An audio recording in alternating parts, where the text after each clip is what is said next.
In this video, I'll talk through the 2023 Higher Chemistry paper and explain how I would approach each question. Starting off with the multiple choice. For question number 1, it's asking you about the ionic character, so if it's been polar or non-polar. The least ionic character will be seen in the compound which has the smallest difference in electronegativity. We can go to the data booklet to find those values. We're looking at the right-hand column of page 12. We've got sodium, we've got potassium, we've got iodine, and we have got fluorine. Smallest difference would be sodium iodide, giving us an answer of A. Question number 2, we're looking for where we would not have hydrogen bonding occurring. Hydrogen bonding occurs when you have a hydrogen directly bonded to fluorine, oxygen, or nitrogen. In the first one, we do have a hydrogen to nitrogen, so this would have hydrogen bonding. We have an oxygen to hydrogen, not going to be our answer. We have nitrogen to hydrogen, not going to be our answer. Our answer is D. We do have an oxygen, but it's not directly bonded to the oxygen, so D is our correct answer there. Next up, we're talking about glycerol and fatty acids. Glycerol is propane 1,2,3-triol. This means that it will react with 3 fatty acids. The ratio of glycerol to fatty acids would be 1:3. One glycerol reacts with 3 fatty acids, and that's your answer of C. In this question, we're given a reaction pathway. We're asked to figure out which of the following has a value of 150 kilojoules per mole. Well, your activation energy of the reverse reaction. So in the reverse reaction, we're starting on the right hand side, and we are going this way. Activation energy is from where you start up to the highest point of the graph. This would be from 50 to 200. There's a difference of 150. That's looking good as our answer. The enthalpy change is going to be the difference between our platform, so where we start and where we end. For the reverse reaction, we are starting at 50. We're ending at 150. That's going to then be a positive 100 of a change, so not our answer. Activation energy of the forward reaction, again from where we start to the top, that's just going to be 50. And then the nth change of the forward reaction will be the opposite of the reverse. So if it's plus 100 for the reverse, it will be negative 100 for the forward reaction. We started at 150, we finish at 50, we have went down by 100, and that's why the nth changes there. So you need to know the difference between those, forward, reverse, activation, or enthalpy. Next question, we're asked for the concentration when the reaction time was 10 seconds. The graph doesn't have reaction time, but it does have rate. So what we would want to do, we want to work out rate. Rate equals 1 over time, tells you in the question. Therefore, rate will equal 1 over 10 equals 0.1. If we take our line from 0.1 along, run it down to the concentration, we get an answer of 0.25, which would be C as our correct answer. So converting between them properly. It's also in the data booklet. It tells us that reaction rate is 1 over T. Sometimes they might want you to use the average rate, changing quantity or changing time. In this question, number 6, the change in the concentration of a reactant against time during a reversible reaction, what effect would a catalyst have? Catalyst would make the reaction happen quicker, which means that your concentration of your starting reactant would go down faster. A is showing a slower reaction. That's not going to be the answer. B is showing a slower reaction. Not going to be our answer. B and C both have the concentration going down more quickly. However, the end value would be the same. Catalyst just makes it happen quicker. So the graph we're looking for starts at the same point, goes down more steeply, but ends up at the same point. So B would be correct for that one. Next, we're talking about enthalpy of combustion. This is the energy released when 1 mole of a substance is completely burned in oxygen. How's that going to help us? Well, that tells us, first of all, that if we had 32 grams, which is 1 mole, GFM is 32, that's given off 726 kilojoules. We are asked about 145.2. Well, if 1 mole, 32 grams, gives you 726, we need to have a number that's less than 1 mole to produce less energy from it. Something that I find helps when you're converting between numbers, when you're scaling down and then back up. We take our starting value, if we lower that to 1 by dividing by itself, so divide by 7 to 6, and then that takes us to 1. From 1, we can just times by 145.2, and that'll take us to 145.2. We do the same to our starting mass on the left hand side. So we want to take 32, divide it by 726, times it by 145.2. Into the calculator, that gives us 6.4 grams. That is our answer there. For question 8, there's a couple of approaches we could take. One is we could use the data booklet to get our values from that. We can use page 7 for the ones where it's talking about the atoms.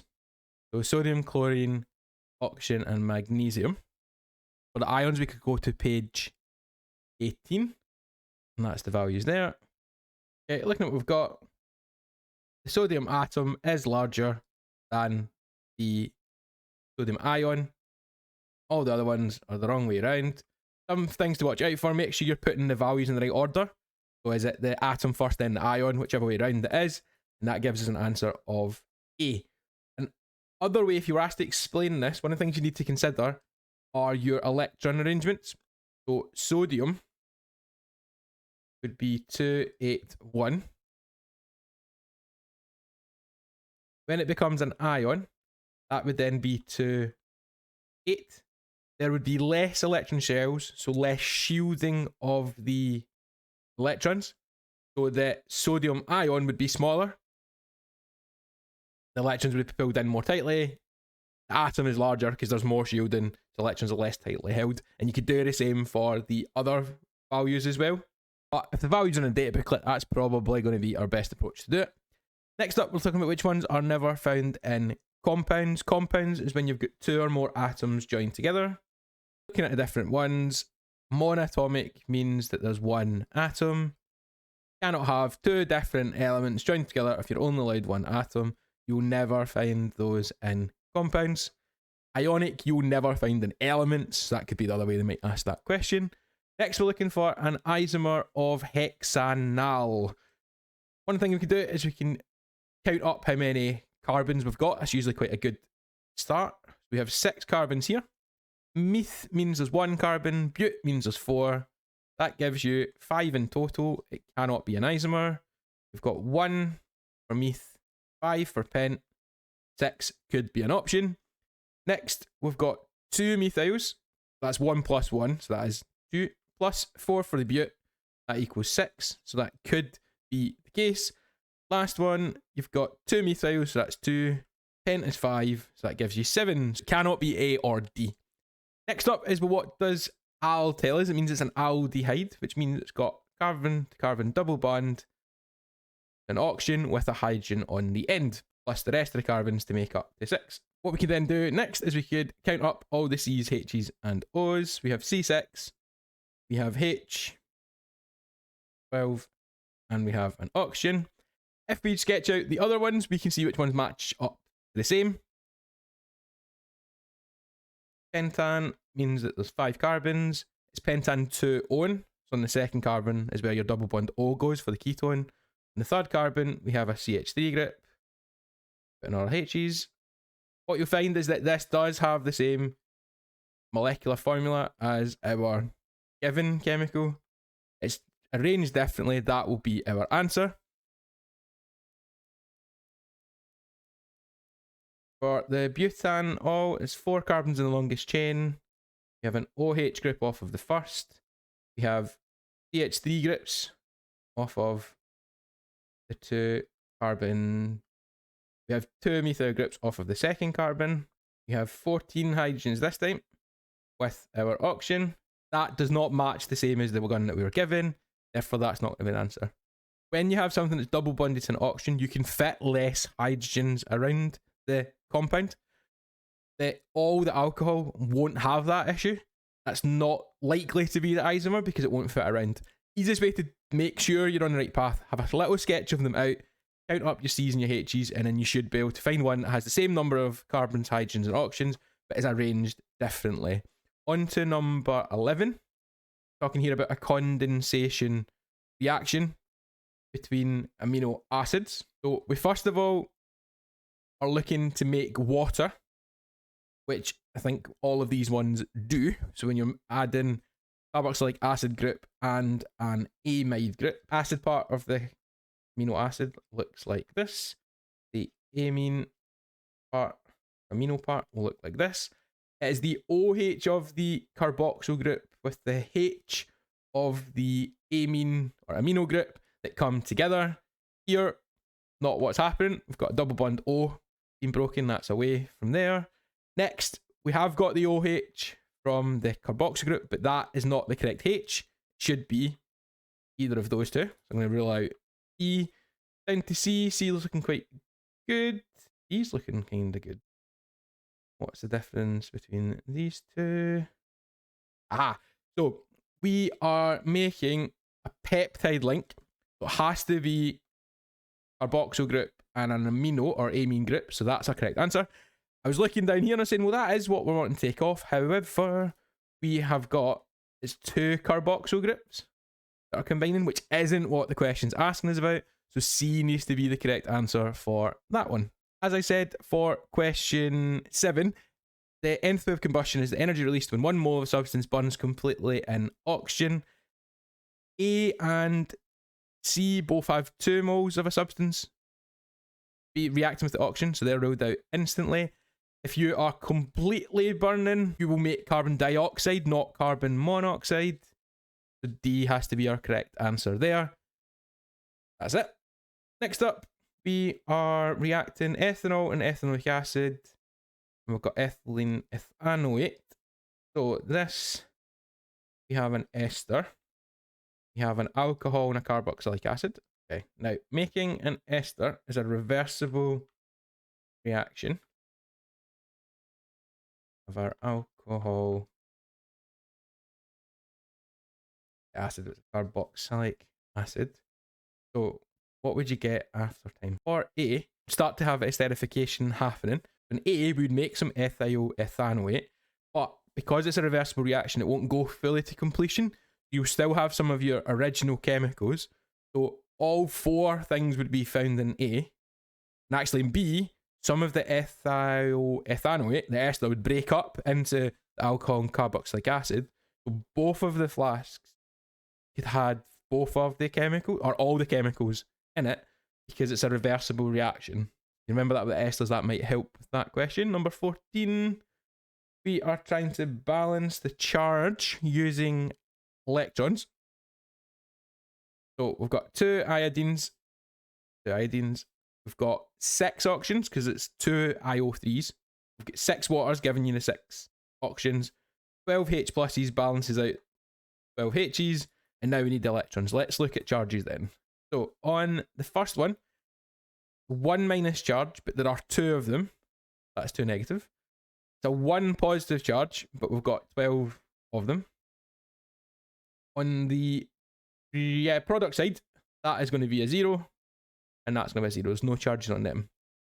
So at the moment, we've got 2 negatives and 12 pluses. That's 10 extra positives. These need to be the same. I'm only allowed to add electrons. If I add 10 electrons, that will give me 10 negative charges, which will cancel out, give you 0 charge on both sides. So that one, I'm just going to go simply for 10. If you don't multiply like the first one by 2 to give you 2 negative, you end up getting an incorrect answer. What is happening here? Let's look at the difference. We've got an alcohol group, hydroxyl group. That is going to a carboxylic acid. This is actually a primary alcohol. It's got 1 carbon attached to carbon with the OH. Primary alcohols go into aldehydes and then turn into carboxylic acid by an oxidation reaction. If it was condensation, 2 things coming together and water given off. Hydration, we're breaking carbon to carbon double bonds by adding water. Reduction, we're going back the way, so carboxylic acids to aldehydes back to alcohols, or ketones back to alcohols. Next up, number 16. Okay, so this one, they're giving us information about this chromatogram. So they carried out gas liquid chromatography. It tells you that the more polar the molecule, the longer the retention time. So that is going to be your most polar, and this is going to be your least polar. And they want to know about Z. So we want the least polar molecule out of these. So to be the least polar, with these all having oxygens and things like that, we want the least number things like OHs, NHs, O's, double bond O's, all that kind of stuff there. So what I'm looking at here is I'm looking at, in particular, if we start off with the OH groups, they give rise to hydrogen bonding, and that will cause it to be very polar. Just looking at this one, the only one that doesn't have any potential for hydrogen bonding would be B. So B would be the correct answer because we're looking for the one that is the least polar. If they all had, so this is a hypothetical, let's say they all had at least 2 of the OHs, you would then look at your carbon double bond oxygens and your oxygens, and they would have an influence as well. In this one, it just so happens that the OHs are present in 3 out of the 4, so the one without it is going to be our least polar, our most non-polar molecule, and that gives us our answer there. Next up, we're making we're measuring enthalpy of combustion. That's the energy released when 1 mole of a substance burns completely in oxygen.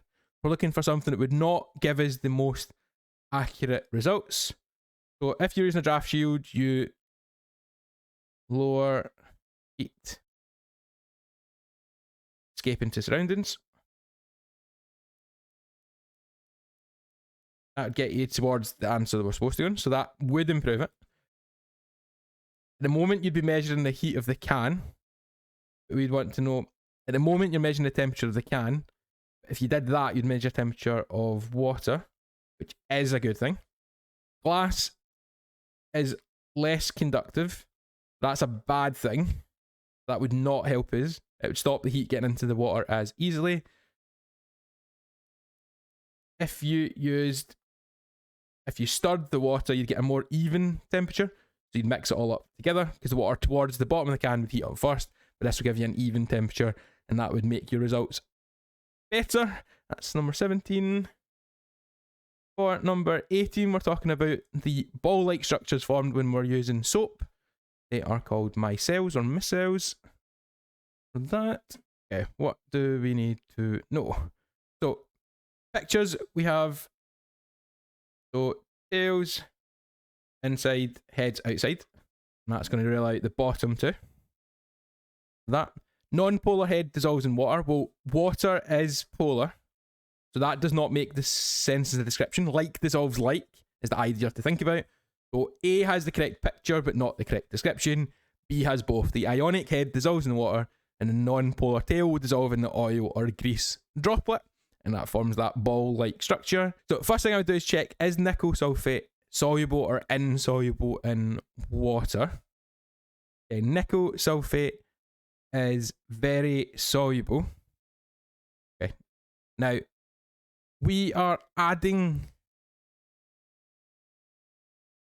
excess nickel oxide. So what we'd want to do first is we want to filter off any nickel oxide. So filtration would have to happen first.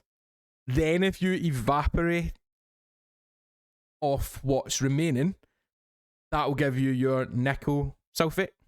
So the filtration in this question is to get rid of the extra reactant, and then the evaporation dries off your nickel sulfate that would have came through the filter, and that would be your correct answer for that one. Which of the following would react with sodium hydroxide to form a salt? We are talking here about a neutralization. Therefore, we should be thinking about our acids. For the carbon acids, we're talking about carboxylic acids. Here we have an aldehyde. Not it.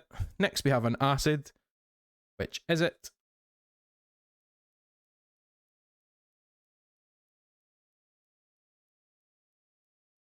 Next, looks like a ketone. And lastly, looks like an alcohol, which means B would be the answer I would go with. Here we're looking for a primary alcohol. That's one carbon attached to the carbon with the OH. So we're talking about that one. Here there are 2 carbons, not our answer. 2 carbons, not our answer. 3 carbons, not our answer. 1 carbon is our answer. So the first 2 would be secondary. Third one would be tertiary, because those 3, and D would be our correct answer there. For question 22, we are changing a ketone into an alcohol.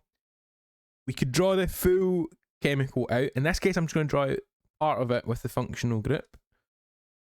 We've got our carbon double bond. The difference when we change this back, reduce it back to the alcohol, is we're going to then have an OH group, hydroxyl group. We'd have an extra hydrogen, because that carbon is now not making a double bond to the oxygen. The rest of the molecule will stay the same. We've added in 2 extra hydrogens. This means we'd be adding 2 grams for every mole of the substance. Gives us the answer of A.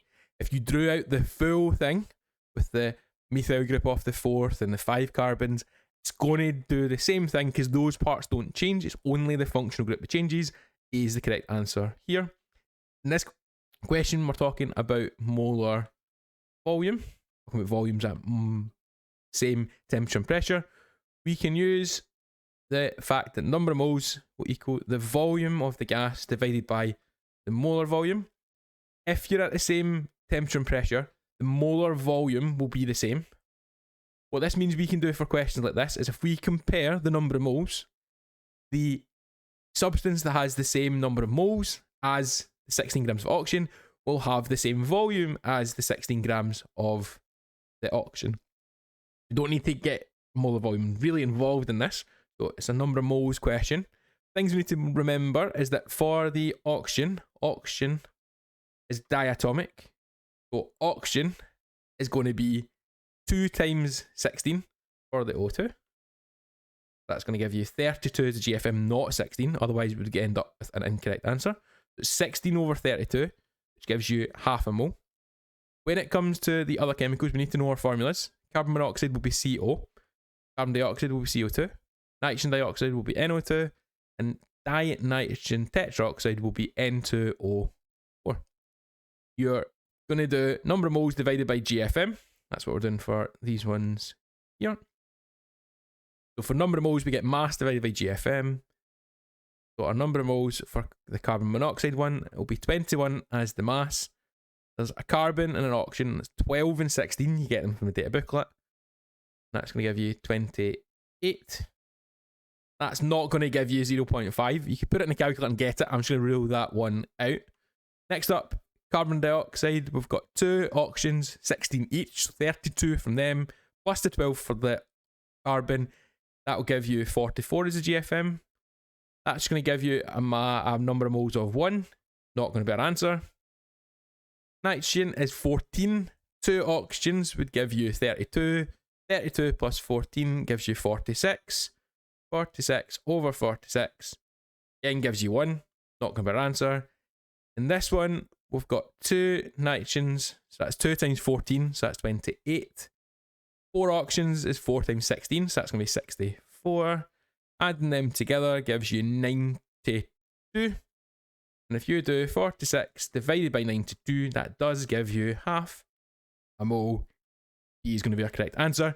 If you didn't remember that oxygen is diatomic, you would end up looking for the number of moles to be 1, because 16 over 16 would give you 1. That might have led you to C. Oxygen's diatomic. That's the way we do it. Next up, we're talking about number of positive ions and a certain number of moles of aluminium sulfate. First thing we need to do is work out the formula of aluminium sulfate. Aluminium is in group 3, so it will make 3 bonds. You can see that from page 8. 3 outer electrons, valence of 3.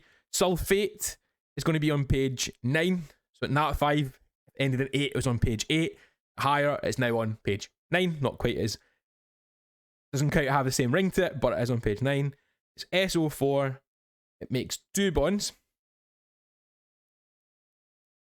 We then swap them over, and that would give you Al2SO4. It's talking about positive ions, and that's talking about the aluminium. So in every 1 mole of aluminium sulfate, there are 2 positive ions. So 1 mole has 2 positive ions. Therefore, if you've got 0.25, that has 0.5 moles, and that gives us the answer of A. So you need to know how to do your formulas, and you need to know that the metal will be positive. Next up, we are talking about an addition reaction. We've got information here that the major product is formed when the hydrogen atom of the HCl attached to the carbon of the double bond that has the greatest number of carbon atoms attached. Double bond we are talking about is here. The carbon out of those that has the greatest number of hydrogens attached is going to be this one, because this has 1 hydrogen attached. The other carbon has no hydrogens attached. Yes, it's got a CH3, but that's not what it's asking. Directly bonded to that carbon is only 1. So what we're going to have to do when we're drawing this out, we're going to break that double bond. We're going to put the Cl there, and we're going to have the hydrogen going on to the right-hand side of where the double bond was, if that makes any sense. Have a look through these here. A, not correct. You've got the chlorine on the right-hand carbon of the double bonded ones. Ruled out. Next one is looking good. Check everything else matches up. I'm going to go for B as my answer. Here, you've got 2 chlorines. That's not what we want. We only want to add 1 chlorine. And then next up, there's no chlorines. That's going to rule out that answer there. In questions like this is a concept that comes from advanced higher chemistry, but because they have made the statement of what it means, they are expecting you to be able to figure it out from the information they have provided. Moving on to section number 2. This question, we're talking about trends in ionization energy.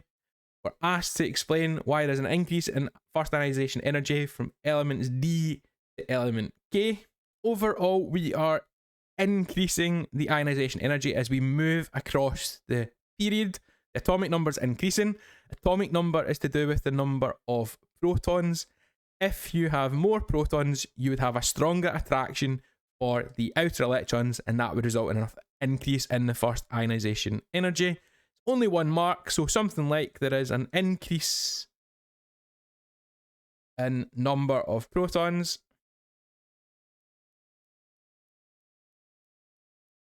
That's my preferred answer. You could have talked about there being an increase or larger nuclear charge. Number of protons, just the way that I like to describe it. State an element from A to M that represents an element from group 7. When we go down a period, as we go along a period, we see that the ionization energy increases. Its maximum value is when we get to group 8, which would be your noble gases. So something in group 7 would have the 1 before that, so it'd be slightly lower than the noble gas. We are talking about from A to M.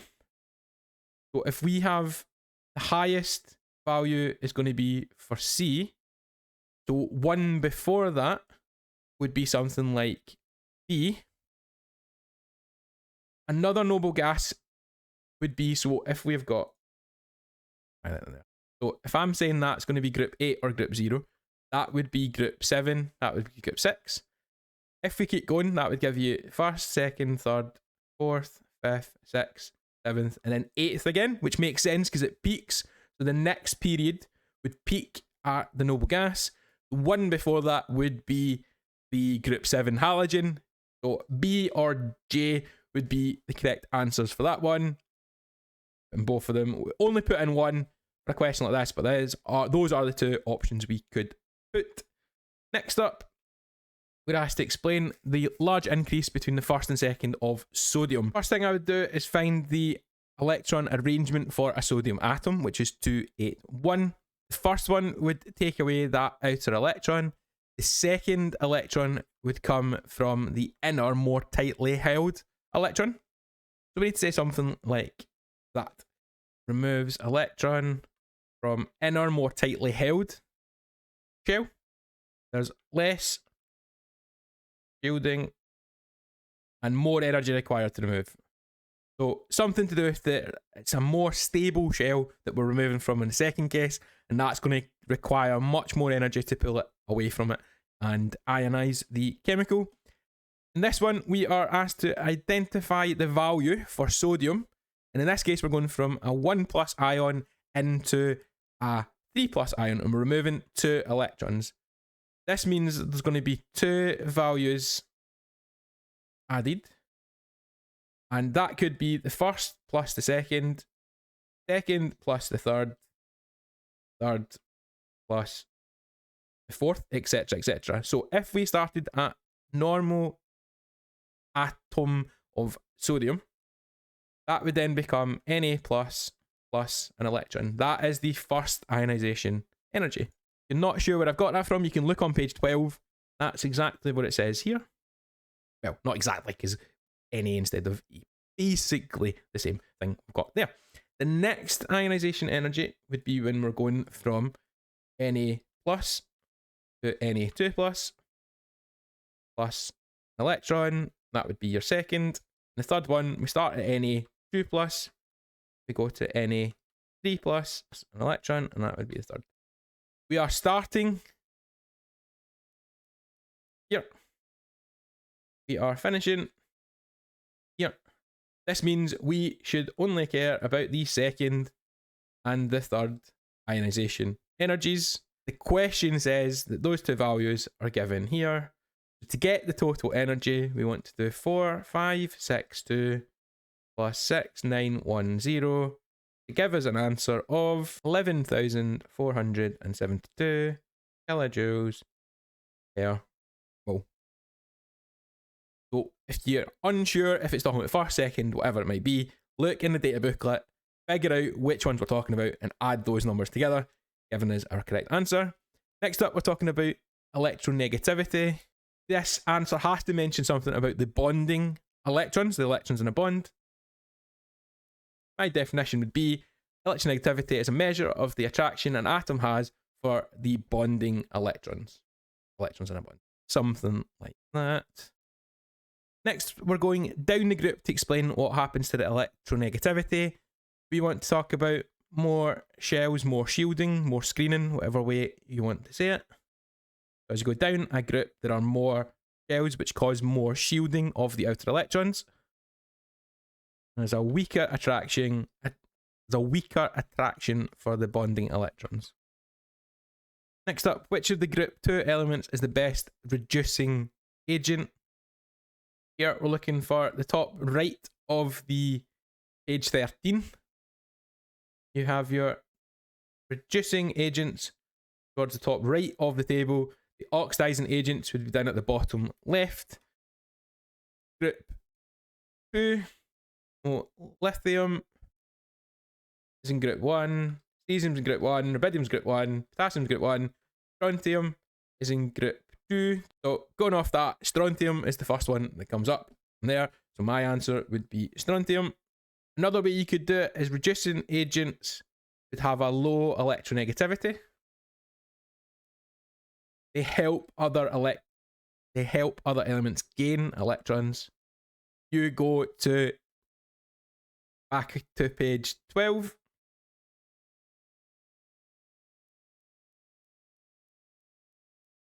Group 2, every second one. As we go down, you end up with our values there. So barium has very low value, so barium might be another option as an answer, but I'm going to stick with my strontium. Next up, we're talking about boiling points of different hydrides. This means we should be talking about intermolecular forces. Here we are dealing with low melting points and boiling points. Likely going to be our LDFs, London dispersion forces. If the boiling points are increasing, the strength of the intermolecular forces are increasing. There are going to be more electrons as you go down. And that will give you stronger LDFs to be broken. So we've mentioned that LDFs, we've mentioned that they're increasing, we've mentioned that it's because there's more electrons. That should work out there. Ammonia, we have got hydrogen directly bonded to F, O, or N. That means that it's capable of forming hydrogen bonds between its molecules, and that would give it a higher than expected value. Next up, this question is one of the Hess's laws questions. Way I would treat this, look at the first chemical in your target equation. Which equation is that present in? That's equation 2. Next thing, is it on the correct side? Well, they're both on the left hand side, so that's good. There's one of them in each of them, so that's also good. This means that my target value is going to be delta H2 as it is. Check the next part is hydrogen. Hydrogen gas is found in the third one. It's on the correct side, but there's 2 of them. So how I would deal with that is I would say, well, we're going to add on, because it's the same side, but we're going to do 2 of whatever the value for delta H3 is. Next up, we're looking for our silicon hydride. That is in the first equation. There is one of them, but it's on the wrong side. Let's make it a negative delta H1. At this point, we'll get 2 options. We can just put the numbers in and get our final answer, but we can check if we have got the correct relationship. So what we've said is that we're going to times third equation by 2. If I make that 2, half an O2 becomes a full O2, and we've got our 2 waters there. And the first relationship, I've said that I'm going to flip it around. I'm going to move everything around. The SiH4 now goes on the right hand side with the 2 oxygens, and the SiO2 solid and the 2 waters go on the left hand side. So that's now been flipped round. If we can imagine, we're going to combine everything on the left and everything on the right, and we start to cancel out anything that appears on both sides. So there's an SiO2 solid, that cancels out that one there. We have got 2 waters here and 2 waters there. We've got 2 O2s. Now we've got 1, 2 O2s. That leaves you with the top target equation of Si solid, 2 H2 gases, and 1 SiH4. This means that we have got the correct relationship. We can now put the numbers in. If that gets too confusing, you could just hope that you've got the right relationship and start putting numbers in. You will pick up, hopefully, at least some of the marks from that. So we need to use minus 911 plus, we want to do 2 of the minus 286 minus 1517. I am going to let the calculator handle all the minuses and get them all correct. You can deal with them yourself if you want to. I'm just going to make my calculator do the hard work. And that comes out as 34 kilojoules per mole. Like I say, if you've got the relationship wrong, you end up with the wrong answer. So something to bear in mind. If we're asked to do a percentage yield equals the actual yield divided by the theoretical yield, and that times 100. So the actual yield is what did we actually make from this experiment. Question states that 2.56, so the silicon hydride, was produced. It says 2.56 grams of silicon hydride was produced. This means that will be my actual yield. Now, why I'm doing that at the beginning is we now don't need to think about that, because that's our actual yield at the end. We can now treat this like your normal type of calculation, where you've got a mass of the starting material, and you can work it through to get your mass of your product, which is your theoretical product. I'm turning it into more of a normal type of question. It's magnesium silicide, which is Mg2Si. You've got the mass. You can do M over GFM. 15.32 divided by, they've told us the GFM, that's nice of them. Let's do that. Now that would give 0.2 moles. So calculator's kicking out 0.1997. If I start to round it, I'll round up to 0.2, so I'm just going to do it to that for ease of it. You could use the full number if you wanted to. We then are comparing the number of moles of that to the silicon hydride. There are no numbers balancing it in front of it. This means it's a 1-to-1 ratio, which means we would have the same number of moles of that product. We can then turn that into a mass. So mass equals N times PFM. So 0.2 times 32.1 to 0.00623. That gives us a mass of 6.42. We can then put that in as our theoretical yield times by 100. Gives me 39.9% as my answer. So by doing it this way, I can make it back into your kind of standard 3-step calculation and then just add in that last part about the actual versus theoretical. Next up, we're asked to explain why we've got such a high difference in melting points between these two chemicals.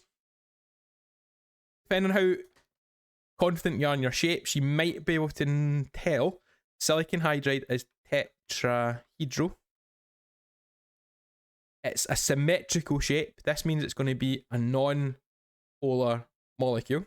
That means it's going to have hydrogen. Nope. That means it's going to have LDFs between them.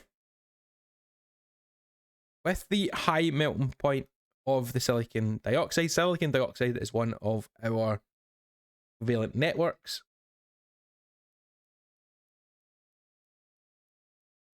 When we are breaking apart covalent network, we break strong covalent bonds. And as weaker LDFs are broken in the covalent molecule, the SiH4.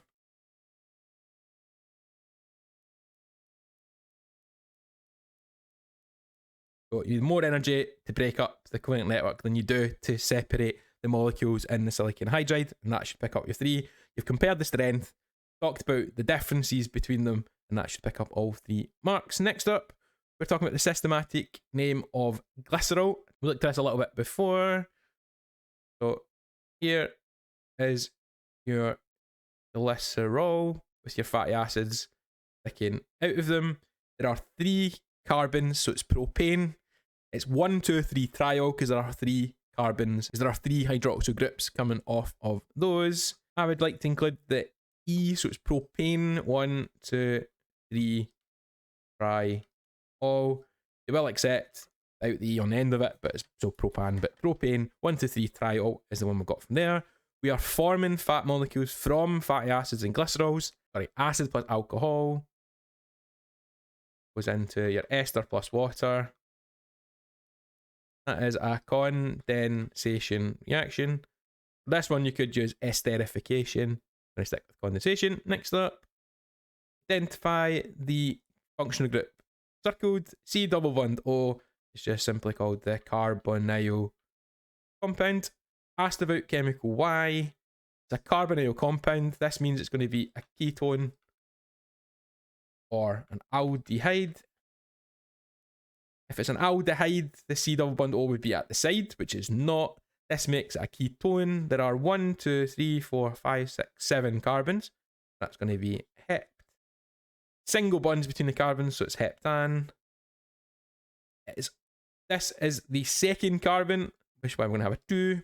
And it's a ketone, it's going to be on. So heptan, 2 on, or chemical Y.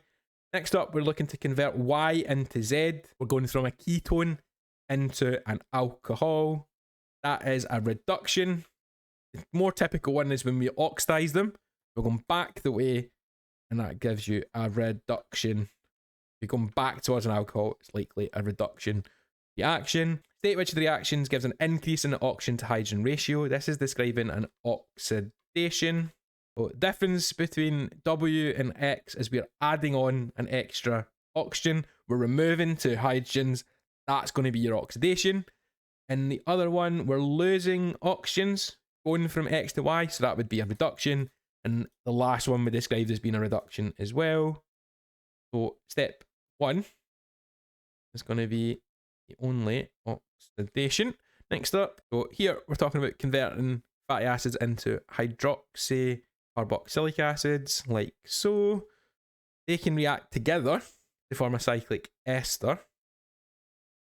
So draw the structural formula for the hydroxy carboxylic acid that can be used to produce this cyclic substance.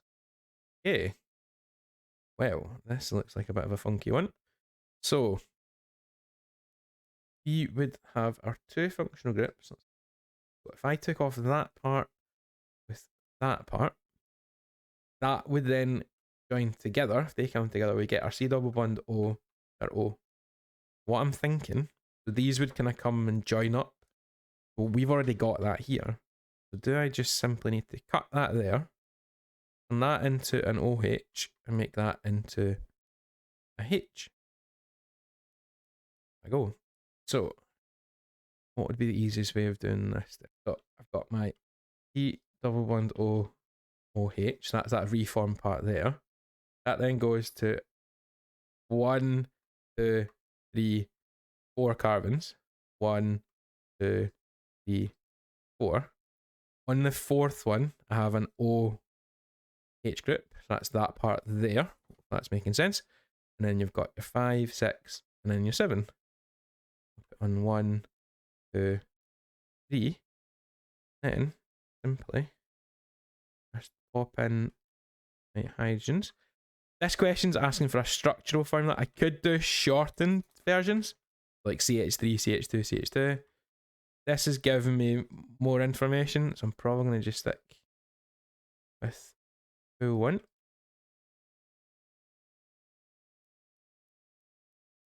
Fix that we in because that's my limit. So we've got 1, 2, 3, 4, 5, 6, 7, 8 carbons. 1, 2, 3, 4, 5, 6, 7, 8. Got my carboxyl group. I've got my hydroxyl group off of the fourth. That's looking nice, tidy like that. Next up, we have to determine the retention time in minutes of the peak in X that's missing in Y. So let's run these down. So you can just use a ruler in your actual paper. So that is there. That is not there. So each line looks like it's going to be 2. So it would go 10, 12, 14, 16, 18, 20. That's halfway, roughly speaking, halfway between.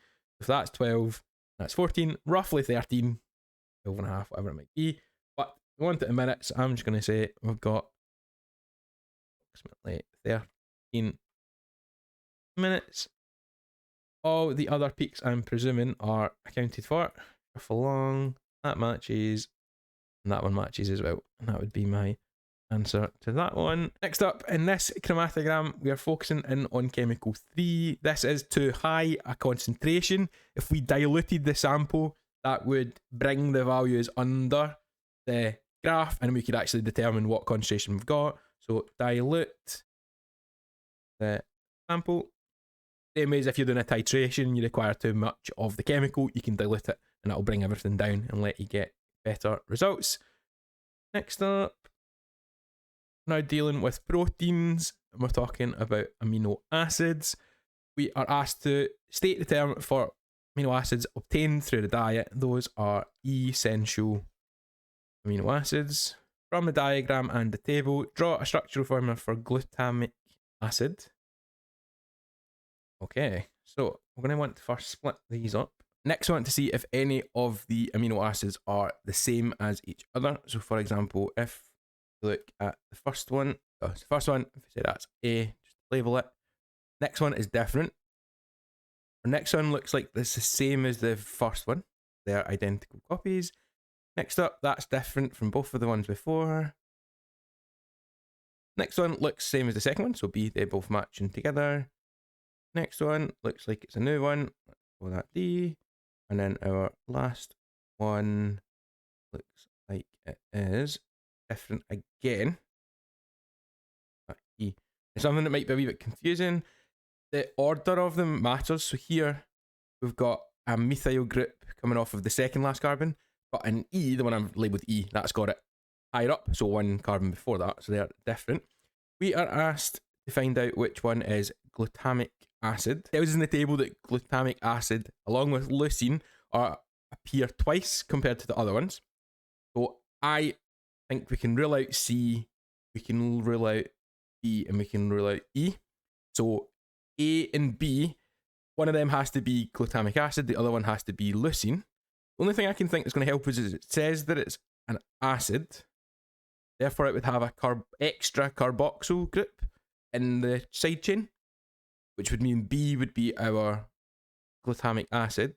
I don't know if I've missed anything else. It makes sense as well, because if you look at this one here, then that one then could be the aspartic acid, because it's got that carboxyl group on it.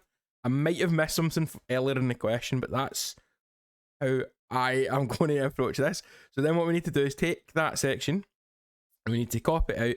We need to remake the amino group and the carboxyl group to make it into the amino acid. Once you've copied out the sliver from the diagram, the left hand side needs to become an amino group again. We need an NH2, so let's put a H on there. That makes it into an amino or amine group. The carboxyl group requires an OH group, give you that QCOOH. That would then be my formula for glutamic acid. Moving on, we're heating up cheese. Proteins change in shape. The term used for this is denaturing. The protein denatures or is denatured.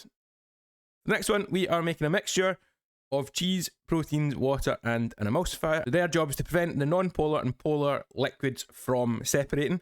If you ever baked a cake or watched any of those baking programs and they talk about the batter or the mixture having split, that's when the non-polar and polar parts have came apart. An emulsifier will help mix everything together and keep it mixed together. Up, we are asked to name this particular compound.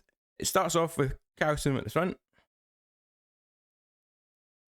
When we see what we've got here, we've got 1, 2, 3 carbons. That's going to be prop. We have got an OO negative. That seems to me like it has been an acid. Then that acid has lost its hydrogen ion. That would be propanoic acid, I'd imagine that's been made from. That would then suggest that that is propanoate. This is very similar to if you use something like sulfuric acid. The chemical that you would make would be a sulfate. If you're using a carboxylic acid, then the name changes as well. So from propanoic acid, you'd get propanoate, you get methanoate, and all those good things as well. Next up, number 4 is our next type of using your knowledge question. Here we're asked to accurately determine the concentration of a substance by volumetric analysis. So first up, we would want to prepare a standard solution. It tells you that at the top. So to do that, you want to measure the required mass of the substance that you're preparing. You're going to dissolve that in a small volume of distilled water. Fill with rinsings to a volumetric flask.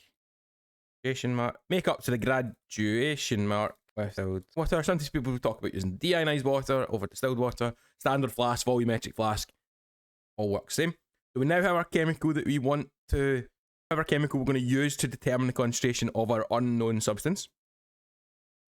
We're going to rinse burette with the standard solution. Fill the burette and record the initial volume. Pipette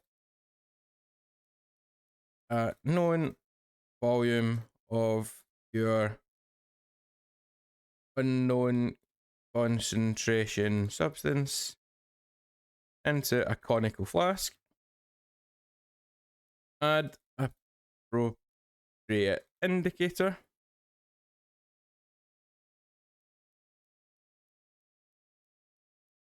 Use the burette to add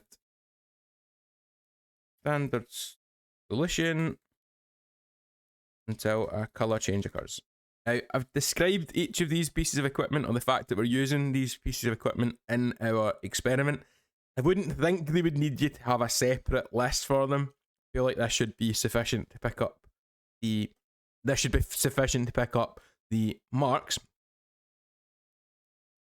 Other things that we could do, we could talk about specific chemicals and how they would come together. So for example, if you were doing something like the concentration of ethanoic acid in vinegar using sodium hydroxide, something like phenolphthalein indicator would be good. We could talk about some substances not requiring an indicator because they'd be self-indicating. That could be used as an oxidizing agent in a redox titration. It would turn from purple to colourless. And that's described as being self-indicating. As with all using your knowledge of chemistry questions, you get 1 mark for giving a limited answer, 2 marks for being reasonable, 3 for being good. Does not have to be excellent or very good, and this would hopefully be enough to pick up all 3 marks. Like I said, it's probably stuff that I've missed out, just not came to mind, but that's the ones that did come to mind. Okay, in this question, we are going to be dealing with molar volume. Tells us at the bottom that 1 mole of the gas is 24 litres. That's how I know it's molar volume. We have our grams of our glucose, and we are asked scale things up. Right, couple of options on when we want to deal with the fact that the question's talking about 16 litres. We're only told about 0.05 litres, so 50 centimetres cubed. I would probably deal with that first of all, get it out the way so I don't forget. Okay, so first up, dealing with our glucose. So it says that we've got 50 centimetres cubed. That's the same as 0.05 litres, and that says that's got 5.79 grams. We are asked about 16 litres. Now, there's going to be more grams in that. That just hopefully should make sense to you. So I like to go through 1 litre first of all. You start at any number and divide by itself. That will bring you down to 1. From 1, you can go anywhere by timesing by the number you want to arrive at. So times by 16. We do the same on the other side. This tells us how many grams of glucose we are dealing with. That comes out for me as 1,852.8 grams. Next, we are asked about our carbon dioxide. This would mean that we are going to want to jump between these 2 chemicals. And we would be best served if we turn that mass into a number of moles. GFM, it tells us 180. We have a 1 to 2 ratio from the glucose on the left to the carbon dioxide on the right. That means we're going to have to double our number of moles. And then finally, for carbon dioxide, we want to know the volume. 2 options for this one. One I would probably tend to use is that it says that 1 mole 24 litres. We have got 20.58 moles. That means we're going to have more litres. How do we go from 1 to 20.58? We times by 20.58. We do the same on the opposite side. That will come out as 493.9 litres. Okay, another way that I've seen some people use is they use a relationship.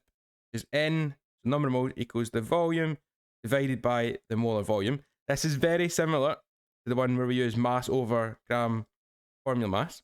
If we were to do that, rearranging that relationship gives us that V equals N times molar volume. The N was the 20.58. Molar volume was 24, which is exactly what we did up there. So it's just another way of arriving at that. One reason for my preference for the top one, that's how I was taught, just stuck in my brain.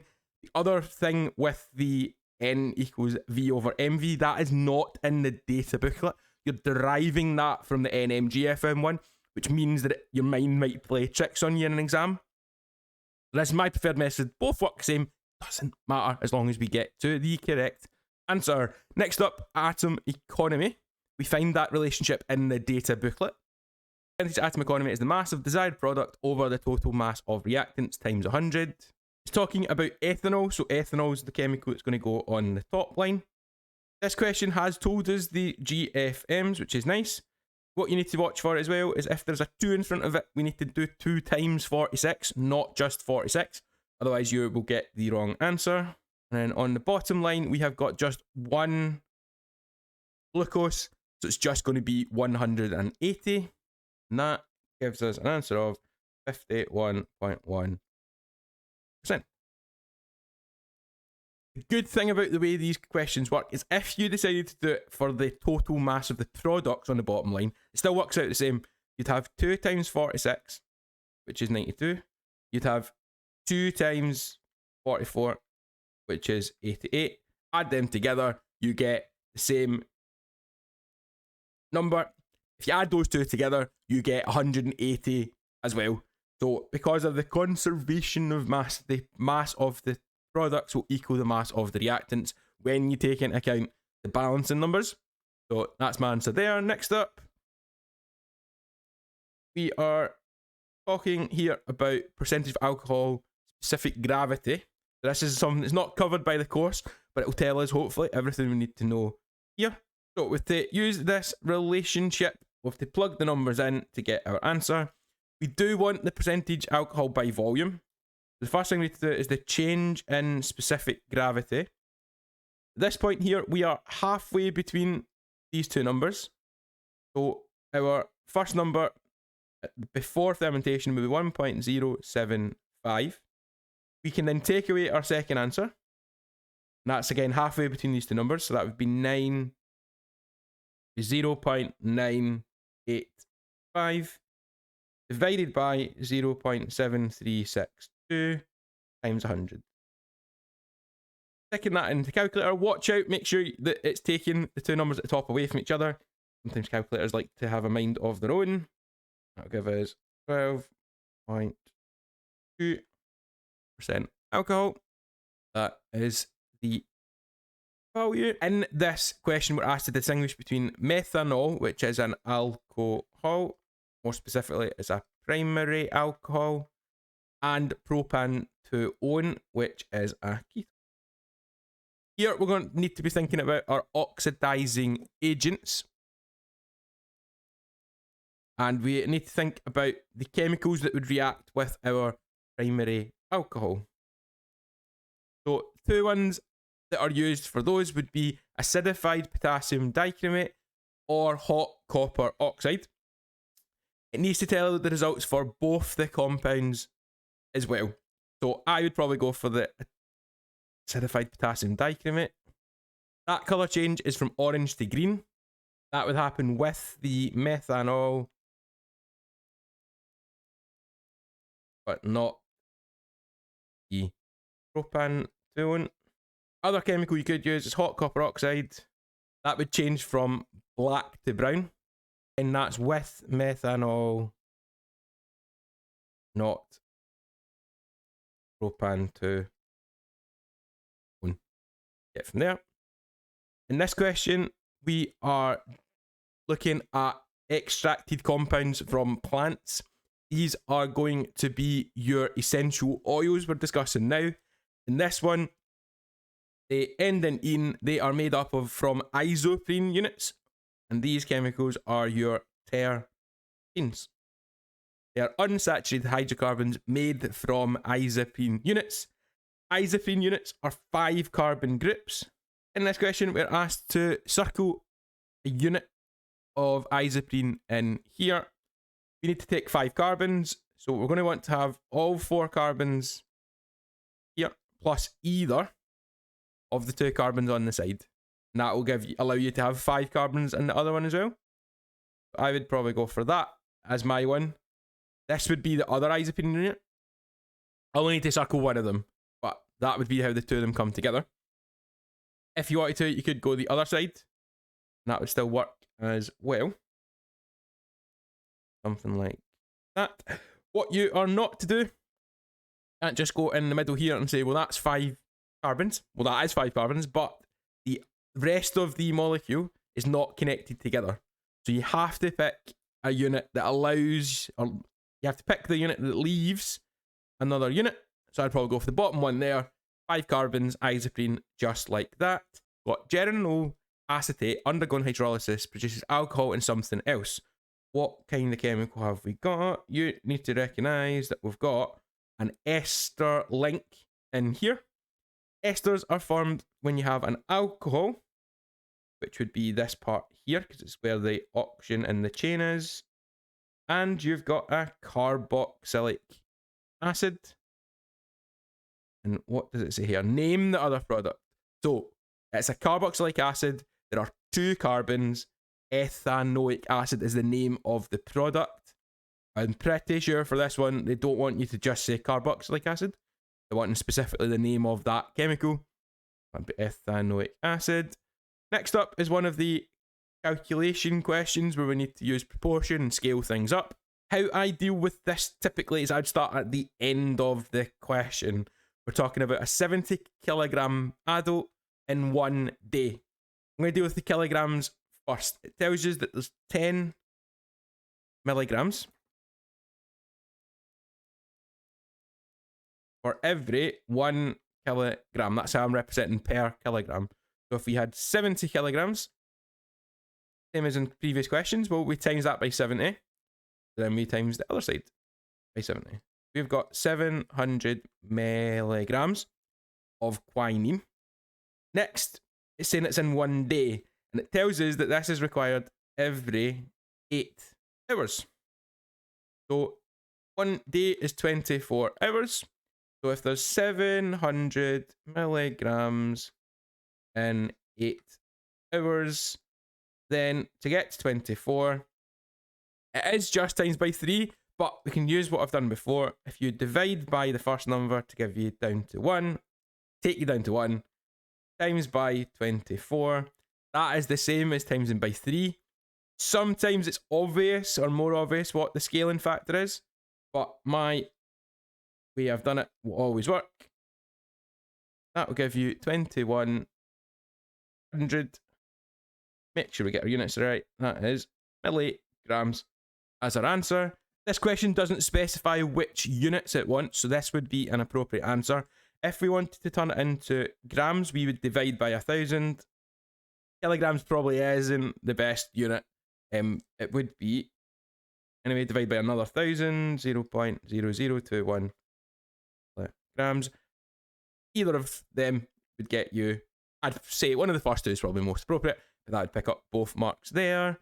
Next up, in the next question, we are asked to complete the diagram showing the shape of the enthalpy diagram. Coming from the fact that we've got our negative delta H, that's going to be an exothermic reaction. This means that it's releasing energy, which means that our platform at the bottom would happen lower down. So we need the platform to be anywhere lower than where we started. And then we would just want to follow down the curve, something like that. And this would be where our products would exist. Next up, at the peak of these kind of graphs, we have our activated complex. Here may not help, but the activation energy goes all the way up to that point. That's your activation energy. At that point, we've got our activated complex. That's how those would fit together. Next up, we have to calculate which chemical was in excess. First thing, work out the number of moles of both chemicals. So nitric acid, let's do that one. We have got volume, we have got concentration. N equals C times V. N equals 9.5 times 1,316. We keep that as that because we want it in litres. Our volumes, and that's what we've got. 9.5 is going to be a big number. 1,000, nope. 12,502 moles. Next up, I'm going to work out for ammonia. N equals, this time we're going to use mass over GFM. I'm going to change the mass into grams. This is your gram formula mass. That'll keep us right. times that by 1,000 over 17 is 12941 moles. For these questions, you have to explain to your examiner that you have looked at the ratio. It is a 1-to-1 ratio.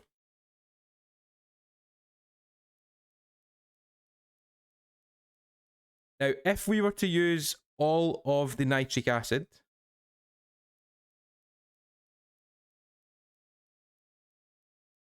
that would be got 12,502. Now, because of 1-to-1 ratio, we would need that same number of moles of the other chemical. This is possible. We have enough of each chemical.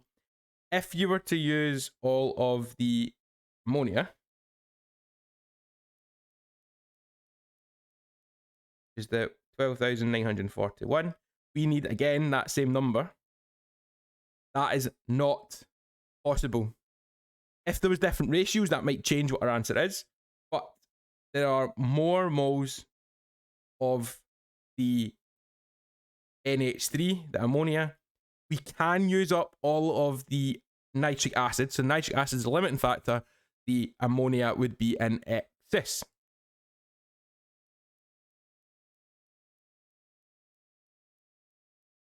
Have to consider the ratio before you make that statement. Okay, next we're trying to look at the preferred approach from the one we have first of all here versus in part 2. Now in part 1, and this one here, this question here, we're making only the product. There's no waste made. Whereas in the second one they've given us, there's calcium carbonate waste being formed. So method part A2. So there's no waste product. That does mean that we've got 100% atom economy as well. So words to that effect would pick up your mark there. Okay, in this one, it's just what is represented by the area under the curve in graph 1. This shows you your total number of molecules. Now, as another little aside, sometimes questions will change the parameters of it. So if in graph 2 there was, say, 2 moles, again, we'll stick with the same temperature. What this means is that your average value, so the highest part of your peak, would also stay the same. But the difference with this one would be, because we've got 2 moles, we would need to take up more space. It would follow this sort of curve, but it would dwarf it slightly, because there's more particles involved in the reaction. So yeah, the size of that peak, the area under the curve, whatever you want to call it, yeah, that gives a representation of the total number of molecules. This time we're doing a higher temperature. If you increase the temperature, you increase kinetic energy. What this will mean is that your peak this time will be moved to the right. It should be slightly lower than the original. More stretched out. Main things, so on the curve it out, come up different, come back in something sort of like that. The peak needs to be further to the right and no higher than the original. Slightly low, but that's what you get marks for. Next up, catalyst, showing how a catalyst affects the activation energy. It lowers activation energy. We just want to have that line at a lower number. Anywhere it could be. So something like that. When we're describing dynamic equilibrium, this means that the forward and backwards reactions are both still happening, just that the rate of the forward reaction equals the rate of the reverse reaction. Ammonia produced is being constantly removed. How will this affect the production of it? Well, if you lower the concentration of the product, the equilibrium will shift to the right to replace it. This will increase the yield of the ammonia. This means the forward reaction will be, or the rate of the forward reaction will be increased. That's going to make more ammonia. With these ones, if you're not sure what chemical ammonia is, you might know it has nitrogen, you're not too sure, the question might guide you towards it. So the ammonia used can be made by the Haber process. This means it's going to be on the right hand side. In something like this, you should hopefully, well, you need to be able to recognise that that's hydrogen and that's nitrogen. So ammonia is the one that would make sense because it's not just an element. You need to be able to kind of pick out which chemical is which. Next up, we have got a lovely flowchart. Here we're asked to maximize profit or minimize the effect on the environment. So what can we see here? When you're trying to make more money, if you can recycle your unreacted reactants like the nitrogen and hydrogen, that saves you having to use new materials every time. That will be one for the profit side. But recycle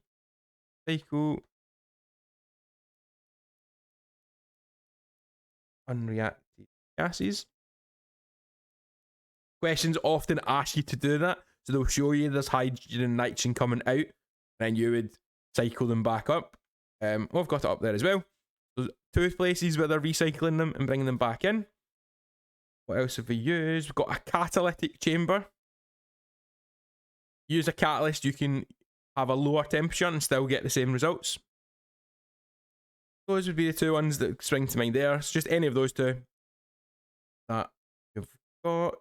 Something to watch out for that I've just caught. It tells us already that there's one way. So they're transferring excess heat through a heat exchanger. They might have already said one of the two I did at the bottom. So you'd have to pick the one they don't say. So do what I say, not what I do. Read the question first, and then you'll pick up on the one that you cannot use. Next up, overall redox equation. First of all, we need the same number of electrons, which we do not have. So we need to think of a number that 4 and 6 are both factors of. We could multiply them together and go up to 24. That will be quite the big numbers we're using. 12 works as well for that. So if I'm at 4 and I times that by 3, I will get up to 12. If I'm at 6 already and times that by 2, I will get up to 12 as well. And that should work. So what will happen is the numbers in front of them for the first one will go up by 3. We'll have a 3 there. This will now become a 6. This will become a 12. And this will become a 12. On the bottom one, 2 becomes 4. That will become 12. 2 goes there. 12. And 12. Got two options here. Now you could write out the whole equation. We could write down all the things on the left-hand sides of both equations and get it through that way. I prefer to cancel first. Just saves me doing as much writing. Now we've got 12 electrons now. And we've got 12 electrons here. They will be cancelled out by one another. On the left on the first, on the right on the second. Oxygen's only in one equation. I'm going to add that in. The water is in 2 equations. There's 6 waters in the first on the left. There's 12 on the right. So I can actually cancel away these ones. I'm going to cancel out 6 of the waters in the second equation. So water will appear on the right hand side of my combined equation. I've now dealt with that. There are OH negatives on both sides. There's the same number, so they will cancel completely away. Next, the 4 ammonias are going to still be present. And we're going to have our 2 in 2s in there. Yeah, I realised I was waffling on there. The longer method I was talking about is you take the first one and you rewrite it. All the things on the left, having multiplied them by 3. You do the same for the second equation, but times by 2. And that's going to react. And then you do the same for both the right-hand sides. A bit clearer now to see, well, the electrons cancel away. The hydroxide ions cancel away. 6 of the waters cancel away. So that's now supposed to say 6. That leaves us with the 3 O2s, 4 ammonias, 6 waters, and 2 nitrogens for that. I'm not a fan of writing it all out. That's my wrist. So I would do the quicker way, but that is how we could do it. Next, we are asked to identify the reducing agent. 2 ways of doing this. So one, it helps other substances to gain electrons. And then otherwise, it will be oxidized. So it helps things gain electrons by it itself losing electrons. Now, we could check the data booklet, see if they are in the list that's given. And in fact, we actually do have the oxygen one. So what we want to check is, well, where are the electrons in the one in our question? They are on the left. In the data booklet, they are also on the left. All the reactions in here are reductions.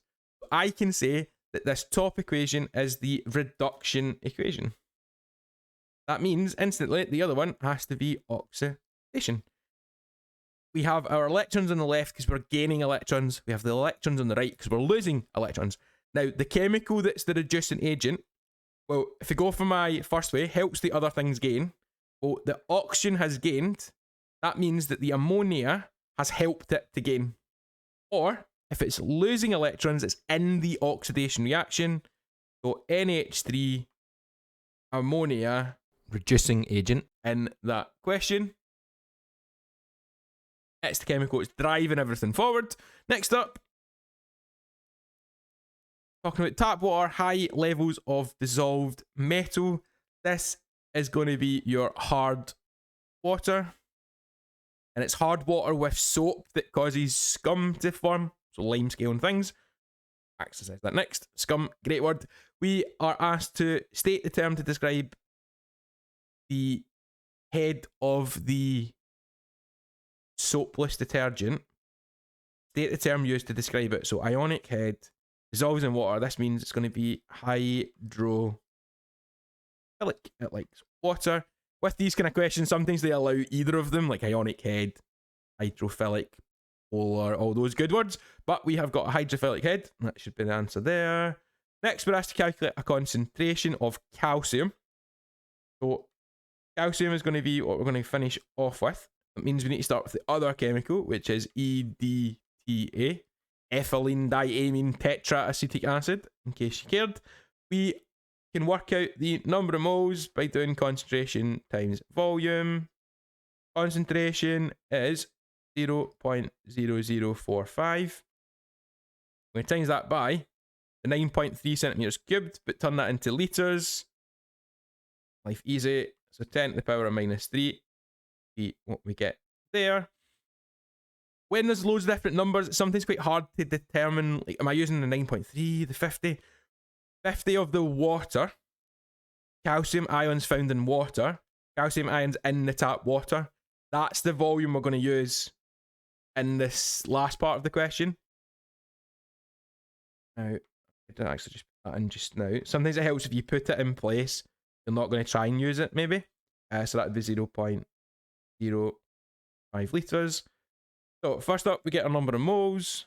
This is 4.185 times 10 minus 5. It is, yet again, a 1-to-1 ratio between the two of them. It's 1-to-1 for everything. So if your ratio is 1-to-1, we have the same number of moles of both. I'd just like to put it in just for completion's sake. Then 4.185 times 10 minus 5. Then stick that in your calculator. 8.37 times 10 to the minus 4. Or normal money. 7. Something like that. And most polluters tells us that anyway. And that would give you the marks there. But here they've looked at the colour, the absorption of light. We've got different values. We've got standard solutions. We are asked to estimate the concentration if the absorbance was 0.8. First thing we need to do is we need to plot a line of best fits. Now, this would be a line that gets as close to them as possible. Now, first reactions here. Two ways of approaching it. I think I know which one's better. I'm going to try both ways and see which one gets me the right answer. So my first instinct would just to be ignore that outlier and just say, well, that's clearly somebody who's made a mistake, and we're better off ignoring that. The other option would be to no, you can't ignore it because that's a result, and then you would bring your values more sort of this way to pick up on it. So let's start with my first instinct would just ignore that one. Just call it an outlier. You can maybe redo it in your lab just to make sure. We then take our absorbance they've given us, we run it across to our line, we run it down to the concentrations at the bottom. That comes out as one box plus that comes out as one box past 5. Each box here has to be 0.2 of a difference. So 5.2, 5.4, 5.6, 5.8, and then 6.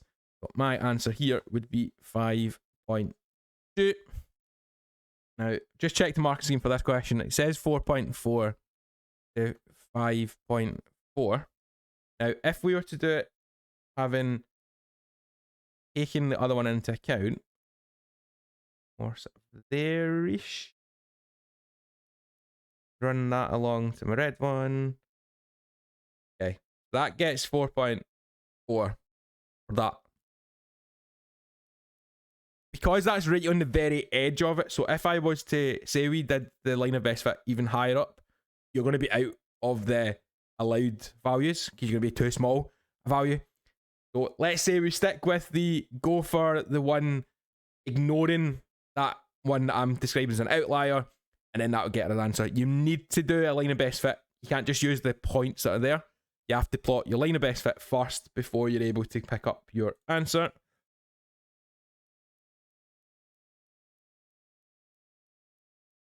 Okay, next up, this one is quite a common question to come up. We're asked to compare the polarities of both chemicals involved here. Now, we can look up the data booklet, find the values of electronegativity for the chlorine and the carbon, 2.6 and 3.2. There is a difference in electronegativity. So we could say that both of them contain polar bonds. This would mean you'd have your slightly negatives on the chlorine, slightly positive, have your slightly positive, and you'd have your slightly negatives. Now, where they differ is that the one on the right, the tetrachloromethane, has 4 chlorines surrounding it evenly on all sides, whereas in the first one, that's not the case. The tetrachloromethane is symmetrical, therefore it's going to be a non-polar molecule. Difference between the bonds being polar and the whole molecule being polar. But the trichloromethane is a polar molecule, so it has polar bonds and is a polar molecule. Other ways they could deal with questions like this, they might give you one where they've got the same electronegativity, so the bonds themselves are non-polar, then it has to be a non-polar molecule. But for this one, it's to do with the shape, one being symmetrical, the other one not, and that's what gives you the differences. Next up, we're asked to calculate the enthalpy change for this reaction. We have to look at bond breaking and bond making. First up, what we need to break when we're ripping apart these chemicals. So we have to break a carbon to hydrogen bond. There are 3 carbon to chlorine bonds.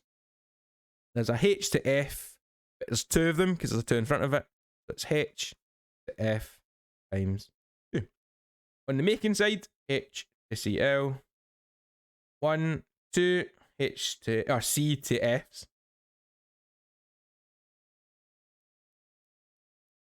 1 C to Cl, and 1 H to C. Next thing we will do is we'll find the values in the data booklet, and those are the 5 that we're going to need. It doesn't matter which way round they are, so if it says C to H, whereas I've written H to C, it doesn't matter, it's the same number. So I'm going to plug in the numbers now. 4, 12. Once you've got the values in, we want to total them all up. So I get 2,566 for the breaking. 250. When you are breaking bonds, you put energy in, so that's a positive enthalpy change.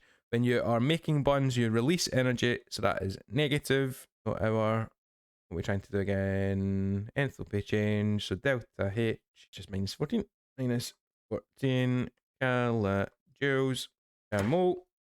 That would be our answer there.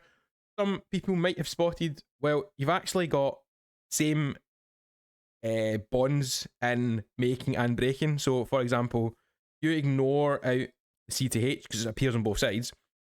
You could cancel out the Cl on that side and turn that to just two of them. You will still get the same answer. I'm flip-flop between doing it each way. Sometimes it's just easier to just go break everything, make everything, and then you should catch every single thing. If you misread something, you might think something appears on both sides, and it doesn't quite do that. But that would get us to our final answer. If you're doing older questions before the update of the data booklet in 2021, your numbers might be slightly different. So if it's a few, maybe 10 or 15 out, it might just be that we're using different values from the old data booklet. If it's vastly different, you've probably made a mistake in your counting.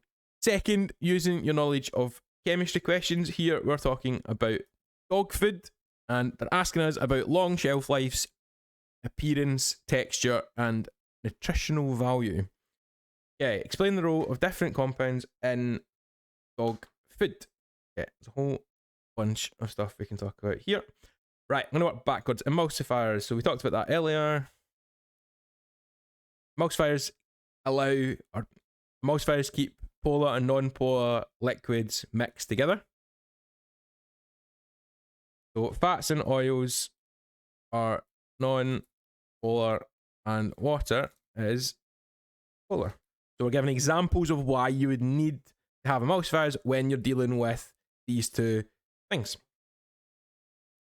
Fats and oils are sources of energy. So that would allow the dog to have energy to run around. Fatty acids will lower the pH of the mixture. They contain carboxyl groups. Just trying to think of as much chemistry I can squeeze in here. Esters are an example of a flavor molecule. They are non-polar, so when you made esters, as you hopefully did, they was floated on top as an oily layer.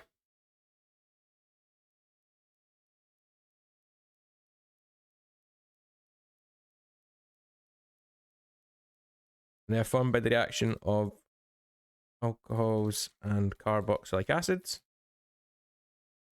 So proteins are made from condensation reactions between amino acids. They can be hydrolyzed, so broken back down. Getting more biology, that's then allows the dog to form its own proteins. So like the molecules in their hair, skin, etc. That could be a source of that. Some amino acids can only be obtained from diet.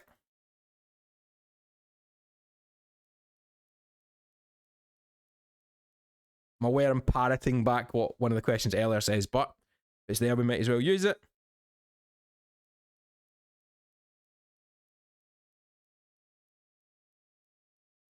Next, talking about aroma molecules with weak forces of attraction between molecules at the compounds.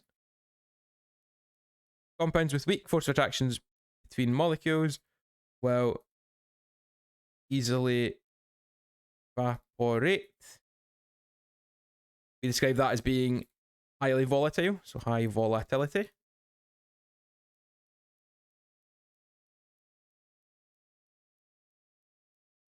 So antioxidants prevent oxidation of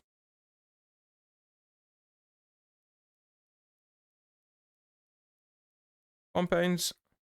So we can then compare oils and fats. Oils contain more carbon-to-carbon double bonds, more unsaturated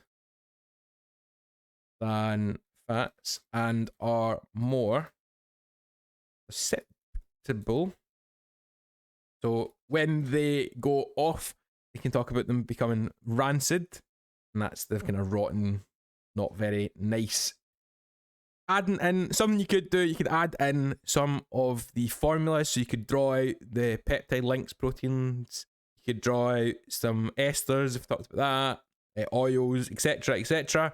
We just need to be good to get all 3 marks. 2 marks for being reasonable, 1 mark for being limited. Does not have to be excellent or very good.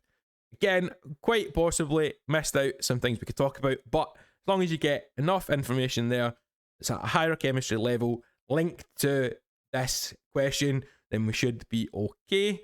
Next up, we're asked to describe trends in the boiling points. First of all, if you go down the table, the longer the chain, the higher the boiling point. Going down group 7 as we go across the table, so chlorine, bromine, and iodine. So further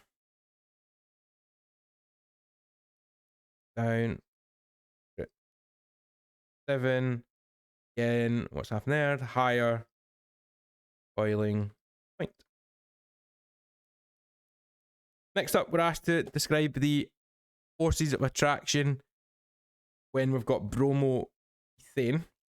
If it's intermolecular forces, it will either be hydrogen bonding, permanent dipole to permanent dipole interactions, or your LDFs. It's got a fairly high melting point. It's got a fairly high boiling point. There is a difference in electronegativity between carbon and bromine. Bromine 3, carbon is 2.6. This would cause a polar bond. It is not symmetrical. It will have permanent dipole to permanent dipole. Not hydrogen bonding because it's not hydrogen directly bonded to F, O, or N. Permanent dipole to permanent dipole interaction. Permanent dipole to permanent dipole interaction. This time, we're talking about primary, secondary, and tertiary, but this time it's about a haloalkane, not an alcohol. It'll be the same reasoning though. We're dealing with this carbon here. The carbon attached to, this case, the Br, the bromine, is attached to 2 other carbons. Next, we want a structural formula for an isomer that's a tertiary haloalkane. This means that the carbon attached to the bromine will need to have 3 carbons attached. So we need to have 4 carbons, which I've got already. So you just need to plug in your hydrogens, and then that would work out nicely. Here we're dealing with free radical reactions. Initiation starts it off. Propagation keeps it going. Termination finishes the reaction. To do that, we need to take 2 of our free radicals and join them together. We could just do the opposite of the ignition. We've got our 2 bromine radicals joining up to make a bromine molecule. It's probably the easiest one. Could do 2 of the methyl radicals coming together. That would give you C2H6. Or we could take 1 of each. We could have 1 bromine radical, 1 methyl radical, and you'd have CH3Br with no radical. So you'd have dots on the beginning and no dots on the end. What's required for initiation to take place? That's going to be UV light. Ultraviolet radiation has enough energy to break the bonds. In this one, we're talking about alcohols, aldehydes, and ketones. So compound P was converted to R in 2 steps. Compound R does not react with polens or phenolens. Right. So we have an alcohol here. Alcohol is going to turn into an aldehyde or a ketone. Oxidized. Is it there? Oxidized. So oxidation of alcohols produces, in the first step, ketone or an aldehyde.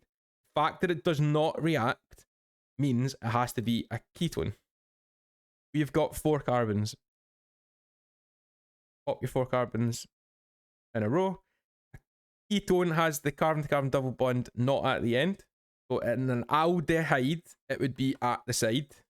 For a ketone, it's not on its own, so it's in the middle, one of the middle 2 in this case. And then all you need to do is put in the correct number of H's. First one is 3. This needs no H's because it's making 4 bonds. 2 to the oxygen, and that's your other 2. I need 2 on here, and I need 3 on there. Counting them up, we'll get 3, 4, 5, 6, 7, 8 H's, 4 carbons, and 1 O.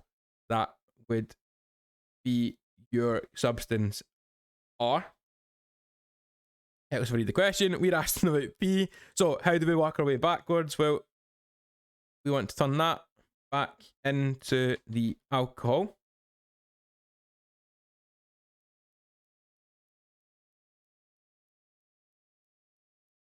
And then we want to turn that back into compound P. So this would have a BR on there. If you were doing this on paper, you'd end up with big scribbles and having to redo it. Make sure you tell them what they want to know, which is the compound P, which would be our bromo alkane with on the second carbon because it makes a ketone later on. Here we're talking about the naming of them. The first bit you should be totally fine with. It's the longest chain of carbons. Presence of the groups are used by saying fluoro, chloro, and bromo. We're assigning numbers. Is the di, the tri. These are things that you should be familiar with from methyl and ethyl and things like that. So let's try this then. So first up, how many carbons in the chain? There are 5. Meth, eth, prop, but, pent. It's pentane because we've got just our 5 carbons, all single ones. Let's look at what else we have got. So the groups added go alphabetically. So that means any bromines first, any chlorine second, and then any fluorines third. It does not matter if it's di, tri, or tetra. It tells us here that doesn't come into the order of them. So we do have a bromo, and the bromo is on number 2. This also lets us have our chlorine is off of the third, and then the fluorines are off the first. So this will give us our lowest numbers. So I would say it's going to be 2 bromo. Next would come the chlorine. So we'd put a dash 3 chloro. Yep, a little bit more space.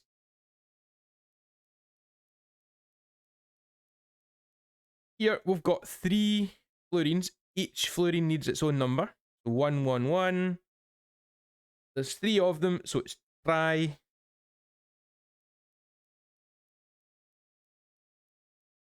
And fluoro.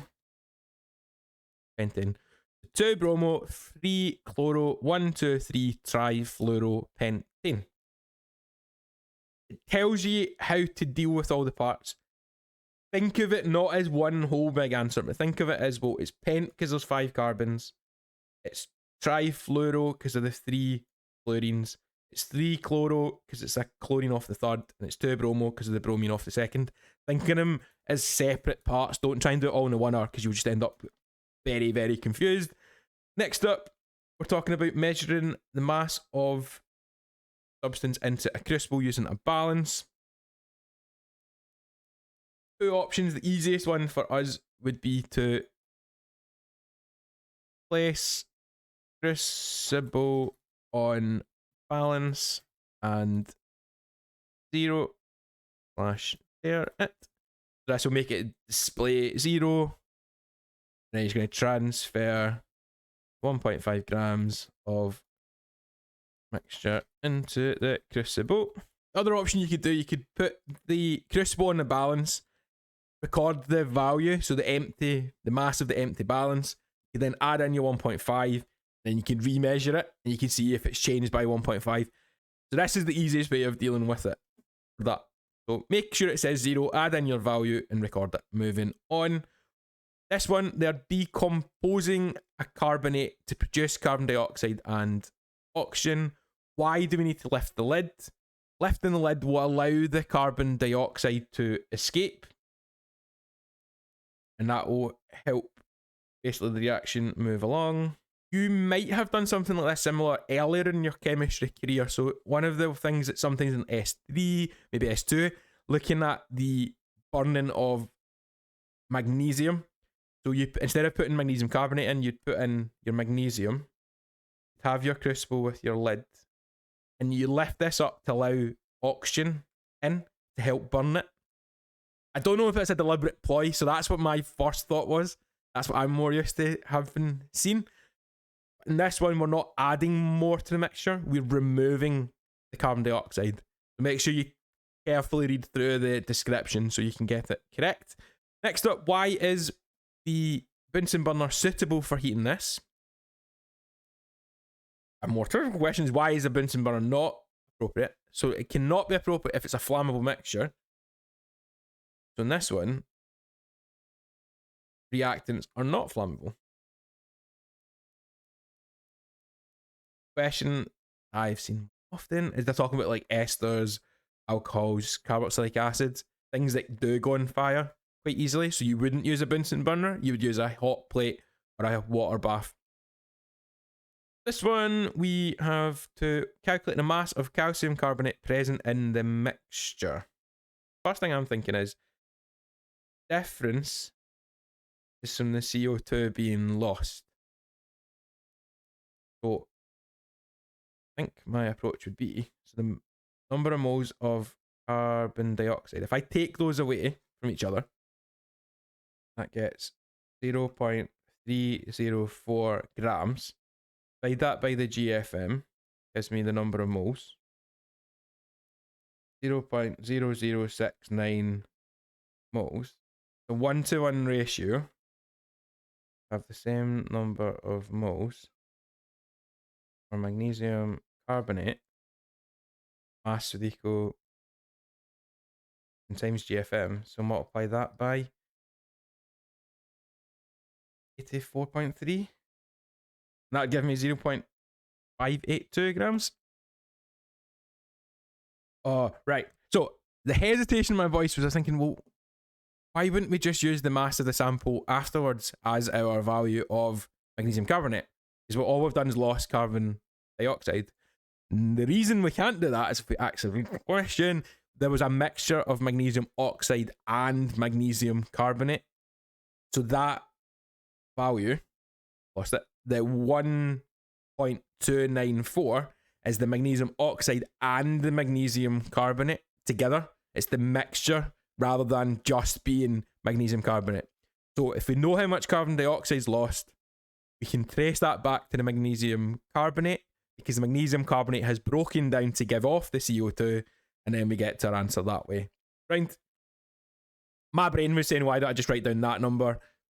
The logical part of my brain was saying, well, imagine getting that 2 marks for just writing down a number. It also says calculate. Something's going wrong. That's why it is. So we know how much product, work it back to the reactant, and we get our final correct answer for that one. Last 2 questions. Here we are looking at producing gas to put into a measuring cylinder. Okay, here's one I prepared earlier. You want some sort of container that can have the acid and the magnesium oxide and carbonate. It needs to make contact with the acid, and the chemicals need to mix together. We need to have a sealed, we need to have a pathway for it to move out of our flask into the measuring cylinder. We need to have it labelled, because it says a label diagram. So let's put in my labels. So in here we have our mixture and acid.